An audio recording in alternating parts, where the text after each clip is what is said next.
Welcome back, YouTubers, to another Smackdown review of us, the British Fist. Coaching. Mr. Parkin here, the man with the big arms, and this guy sitting next to me, the man with the great gimmick. It's none other than NJ, people.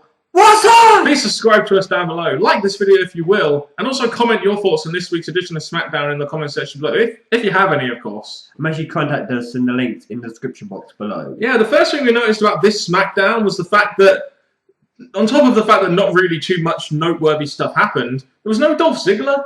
You know, we had him here in a video package, but there wasn't any sign of Dolph Ziggler, the Bodyweight Champion, in a physical in-ring segment on the show. It's like, you know, that really surprised me. It's like you've just given him the championship, but he's not even appearing on SmackDown. There must have been a reason behind it, but it's a bit strange, isn't it? This is the sad thing, because with Dolph Ziggler, SmackDown's top wrestler right now, being the champion, yes, he had a big part on Raw, but he's still SmackDown's top champion, so you expect him to have his own segment on SmackDown, but we didn't even get that.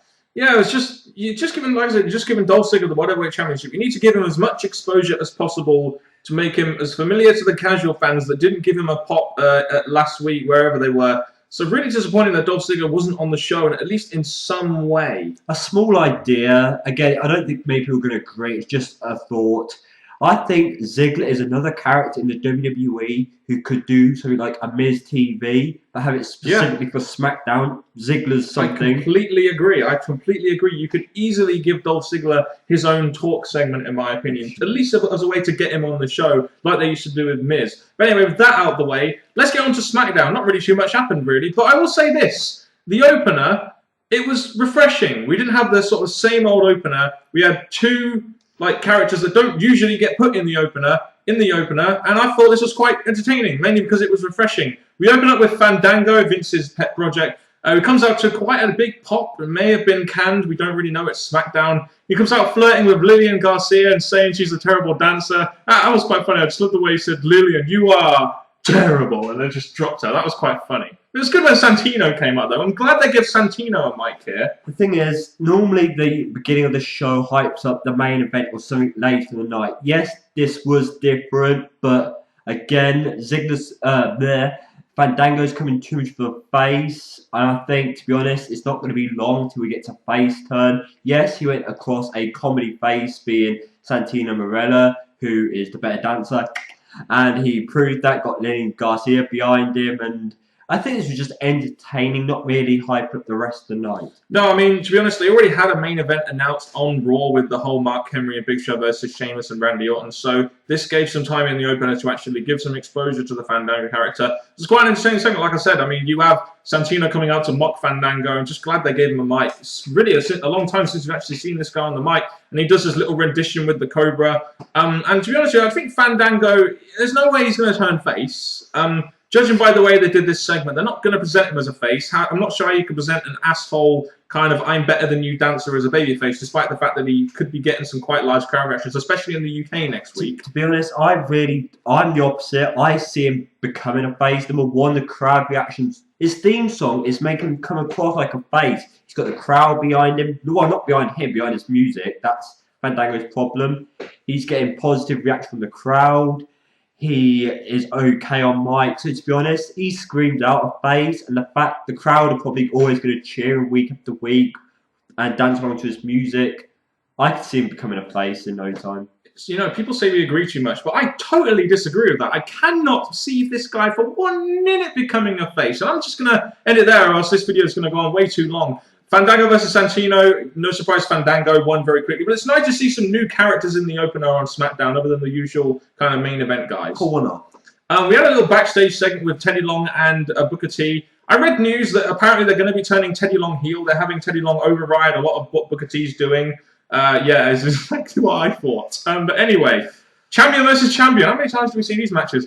New IC champion Kofi Kingston versus, new US champion Kofi Kingston. That shows how little I care about that. Versus Wade Barrett. Kofi wins with a roll-up. Really isn't too much else to say about this segment, is there? What direction have they got for Wade Barrett? We haven't seen Miz. Kofi Kingston is a mid-carder from, a mid-carder, sucking mid-card hell that's never going to do anything else with the belt. So quite frankly, I don't like saying this, but I have no reason to care about either of these two characters right now. I really don't. Number one, this match just came out of nowhere. Champion versus champion. With past champion versus champion matches, it's normally hyped up, ready for the night in some kind of way. This just came out of nowhere, and I really don't care about this. Kofi, yes, they're trying to put him back to the mid-card as a champion, but he's been there so many times. Barrett, by now, should be in a higher place, but he's not, so I don't really care. Isn't it a shame that one of our favourite characters, Wade Barrett, who is also British like us, we don't care about him? It's such a shame. I don't like saying that, but I just don't care about Wade Barrett right now. It's just silly. It's silly how WWE have dropped the ball with this guy. And Kofi Kingston as well. Let's not forget his 2009 push. Sheamus attacked Mark Henry backstage. It looks like that they're kind of trying to continue on this feud. I think this is a good feud for both guys. I mean, I think this is a feud that should have happened at WrestleMania 28, but you've got a big babyface in Sheamus going up against a big heel in Mark Henry. It makes a lot of sense. Number one, this feud's kind of already happened. Number two, because of that whole Rock thing and what's going on, wrapping up with different reasons, Mark Henry is having to go against Sheamus without any proper reasoning apart from, that's what I do, fella. That's the only reason they're fighting. Oh, I guess Mark Henry just wants to make his mark on a Sheamus, I guess. I don't know. Hopefully, as WWE build this feud up, because it's still got quite a long time to Extreme Rules, they actually give some explanation behind this feud and maybe give them a couple of promo segments or something. But I'm looking forward to seeing where this feud goes, despite the fact we did see it SummerSlam 2012, I believe. Too many video packages on this show. I mean, goddamn, how much filler was there on the show? We had video packages from Raw for CM Punk, Cena and Ryback, Ziggler, Del Rio, and Swagger. Ziggler wasn't even on the show. And Triple H and Lesnar. So 4 video packages throughout the night from Raw. I know we've said this month, year, but we know Raw is the A show. All the big things happen on there. But I just think it's a real disappointment that SmackDown has to pump up Raw while Raw should be pumping up SmackDown in some way. But it was just disappointing how much Raw SmackDown got. I mean, why can't one of these guys appear on the show like a Ryback? I mean, give him a little bit more exposure, have him appear on the show or something. Or just other than doing these video packages that just remind us what happened on Raw, what we've already seen. Jack Swagger versus Alberto Del Rio doing WrestleMania Heavyweight Championship matches on free TV now. Still selling that knee injury by Del Rio. Again, no Dolph Ziggler involved. So what's going on here? You got Jack Swagger versus Del Rio. Fair enough, Del Rio wins by roll-up despite the fact that he's injured. But without any Dolph Ziggler there, it just kind of felt directionless. And have you noticed that ever since Dolph Ziggler has become champion, they put more focus on Jack Swagger and Alberto Del Rio? I think this is a shame because this match, again, I like how Ziggler was booked to go after Del Rio's injury. Yes, Del Rio's a face picks up the win by doing a roll-up just like Kofi did.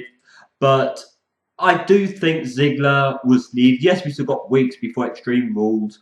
But I still think adding Ziggler here to do an attack or a distraction to both of them, or just set up that so Lang can attack them both. Just something to get Ziggler involved with his 2 opponents. Or just have him on commentary or watching the match. You know, anything was better than not having him there. There must have been a reason why he wasn't there, but we're just saying. They did a little segment on the show to hype up the Shield versus Taker, Kane, and Bryan on Raw next week. This will be interesting. Taker's actually going to be wrestling on Raw, and one of the reasons why they're doing Triple H Lesnar having Undertaker on Raw is apparently because CM Punk's going to be away from the WWE for a little while, which is why they're bringing in some of the star power like that. That's one of the reasons why they're doing this match and having Taker wrestle on Raw. This is kind of giving Taker fans hope that there's going to be more from Taker building up these next few weeks. Maybe it'll happen, but at least we're getting to see The Undertaker in a match before next year's WrestleMania. Yeah, the epitome of filler, guys. Carly Hornswoggle and Natalia versus Epico Primo and Rosa. The one compliment of this match is we've seen a tag team there who's not been seen in months, so that's their compliment, but it was definitely a filler match. I have no reason to care about this. Then we move on to our main event. Big Show and Mark Henry versus Sheamus and Randy Orton. Another one of those like main event SmackDown tag matches where they're just putting out a match there. They're continuing 2 feuds. They had Mark Henry and Sheamus fight to the outside, and then Big Show chokeslamming Orton to get the pin. It's nice to see the heels winning for once. The way this went down, yes, because Orton getting beaten by Big Show, it's definitely putting the Big Show, the heels over. 2 feuds that's been hyped up, or 1 match over the night, and then this one. I think this was again, the best main event they could have given us because Ziggler wasn't there. Yeah, that's very true. And this SmackDown really, how much did we skip? I mean, we kind of watched the SmackDown. It was like, well, we watched the opener. We kind of skipped some of the matches because we really didn't care about some of them.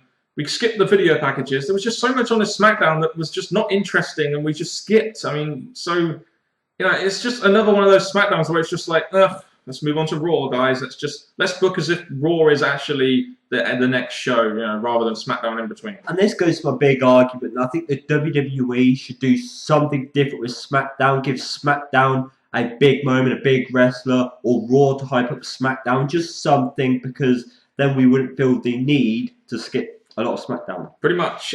So yeah, leave us your thoughts on this week's edition of SmackDown down in the comment section below. And this has been, I believe, one of the shortest reviews we've done in quite some time. Thank you very much for watching this video from me, Mr. Parkin. And I shall now pass you over to my man here, who's going to be providing you with an outro. Thank you very much. I wish SmackDown was better than this, but from Mr. Parkin and me, NJ, enjoy your weekend and goodbye.